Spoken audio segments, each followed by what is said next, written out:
खबर यह है कि देश को, सेना को और पीएम मोदी को 3 मोर्चों पर लड़ाई लड़नी पड़ती है। पहला मोर्चा है चीन, जिनपिंग और उनकी सेना। पहला मोर्चा है भारतीय सेना की चुनौती का। दूसरा मोर्चा दिखाइए।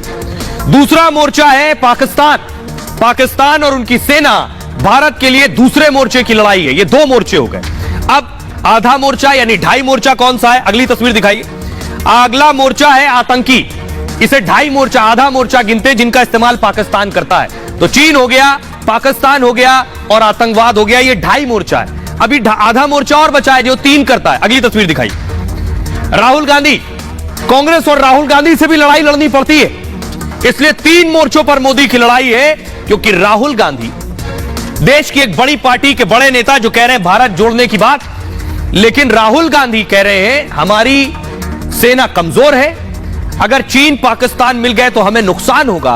चाइना और पाकिस्तान एक हो गए और कोई भी युद्ध होगा वो एक से नहीं होगा, दोनों से होगा, तो देश का बहुत बड़ा नुकसान होने वाला है। India is now extremely vulnerable. लेकिन सवाल यह है, जब जब चीन कुटता है राहुल गांधी परेशान हो जाते हैं। मोदी विरोध में राहुल देश विरोध से सेना विरोध तक कब पहुंच गए उन्हें पता ही नहीं चला। सर, राहुल की ज़हनियत ऐसी क्यों हो गई, कभी सोचा आपने? उसके पीछे वजह बताते हैं। उनके साथ कौन चल रहा है? उनके साथ टुकड़े टुकड़े गैंग की पूरी मंडली है। उनके भारत जोड़ो यात्रा में स्वरा भास्कर उनके साथ चल रही थी। इतना लगाव आखिर टुकड़े गैंग से राहुल गांधी को क्यों है? उसी ज़हनियत की वजह से शब्द निकलते हैं कि अगली तस्वीर दिखाई।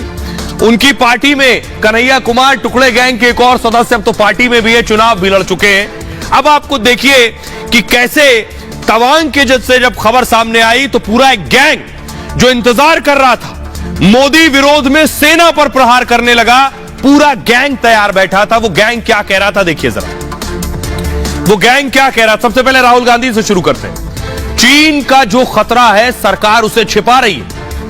एलएसी पर चीन की आक्रामक तैयारी चल रही है और लेकिन हिंदुस्तान की सरकार सोई हुई है। चीन युद्ध की तैयारी कर रहा है, ये राहुल गांधी कह रहे थे। हमारी सरकार इसे स्वीकार नहीं कर रही है।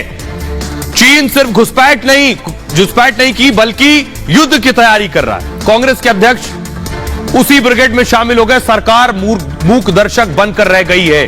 लगातार जमीनी हकीकत की अनदेखी हो रही है। चीन ने डेप्सोंग में भी घुसपैठ की कोशिश की थी। सब एक साथ खड़े हो गए, मोदी विरोध में सेना पर हमला करने लगे। एलएसी पर चीन गांव बसा रहा है। सोचिए, सेना के रहते संभव है? डेप्सोंग में चीन की सेना बैठी हुई है। इनको सेना से ज्यादा पता है। सेना मजबूत है लेकिन सरकार कमजोर है। सरकार चीन मसले पर सब कुछ छिपा रही है। मनीष तिवारी, भारत चीन के बीच अप्रैल 2020 से तनाव चल रहा है, उस पर संसद में एक बार फिर चर्चा नहीं हुई। हमारे जाबाज सिपाही चीन को मुंहतोड़ जवाब दे रहे हैं, मगर चीन सरहद पर क्यों तनाव बढ़ा रहा है, इस पर संसद में व्यापक चर्चा की जरूरत है। महबूबा कह रही है हमारे सैनिकों को पीटा जाता है और उन्हें जवाबी कार्रवाई करने की अनुमति नहीं है। यह एक दुखद स्थिति है। लद्दाख सहित कुछ हिस्सों पर चीन के कब्जे का दावा है। पूरी बटालियन एक्टिव हो जाती है इस एक्शन के बाद। अखिलेश ने लिखा, चीन से हमेशा खतरा रहेगा और चीन न केवल हमारी सीमाओं को कम कर रहा है, चीन उस पर कब्जा भी कर रहा है। इसके साथ वो बाजार पर भी कब्जा कर रहा है। 2 तरह का खतरा है, एक सीमा पर, दूसरा बाजार में है। अशोक गहलोत ने लिखा, संकट ये नहीं है कि सीमा पर युद्ध होने वाला है, बल्कि सवाल यह है कि देश किस दिशा में जा रहा है। यह सबसे बड़ी चिंता का विषय है।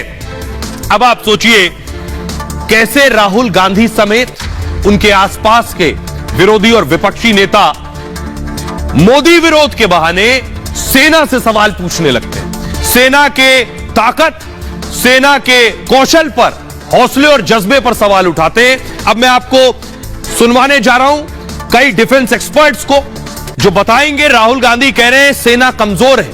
आखिर कौन देश का शख्स यह कह सकता है कि हम कमजोर हैं और हमें नुकसान होगा? लेकिन राहुल कुछ भी कह सकते हैं। इसीलिए मैं कह रहा हूं 2.5 मोर्चे की लड़ाई नहीं, 3 मोर्चे की लड़ाई। सुनिए जरा।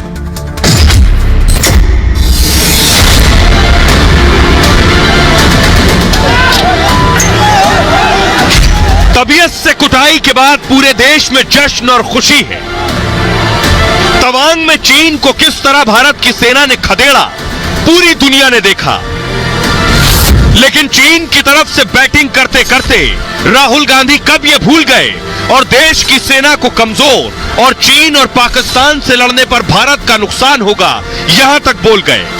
राहुल देश की सेना को जानबूझ 3 मोर्चे कौन से मैं आपको बताऊंगा। भारतीय सेना के सामने क्या चुनौती है, सेना के सामने अलग अलग चुनौती है और जानकार कहते हैं 2.5 मोर्चों पर चुनौती है, लेकिन मैं कह रहा हूं 3 मोर्चों पर चुनौती है। सुनिए जरा वो क्या कह रहे हैं। खासकर नई सरकार के आने के बाद बड़ी इजाफा किया है अपनी सैन्य शक्ति में, अपने इंफ्रास्ट्रक्चर में। हमारी एयरफोर्स में रफाल जो नहीं आ रहे थे वो आ गए हैं, S-400 प्रक्षेपास्त्र आ गए हैं।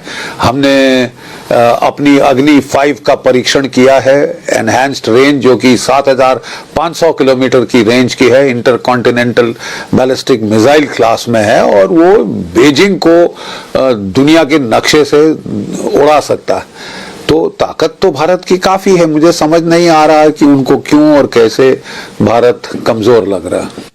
यदि पाकिस्तान और चीन ने एक समय पे भारत पर हमला किया तो भारतीय सेना, भारतीय वायुसेना और भारतीय नौसेना पूरी सक्षम और सार्थक है ऐसे हमले का मुंह तोड़ जवाब देने के लिए। ऐसे युद्ध की तैयारी पिछले कई सालों से चल रही है। भारत पूरी तरह तैयार है पाकिस्तान और चीन को एक करारा और मुंह तोड़ जवाब देने के लिए। राहुल गांधी का यह बयान कि भारत के साथ यदि चीन और पाकिस्तान दोनों एक साथ आक्रमण करें तो भारत के लिए कैसा रहेगा, भारत के लिए मनोबल सेना का गिराने के बाद यह राजनीतिक रूप से इमेच्योर बयान है। इस तरह से इसको देखने की जरूरत ही नहीं है। देखिए ये हार्ड फैक्ट है और ये बात जो है, जो डिफेंस की समझ रखते हैं, जो फॉरेन अफेयर्स की समझ रखते हैं, वो जानते हैं कि भारत की सेना मजबूत सेना है, भारत की सेना अपनी सीमाओं की रक्षा करने में सक्षम सेना है।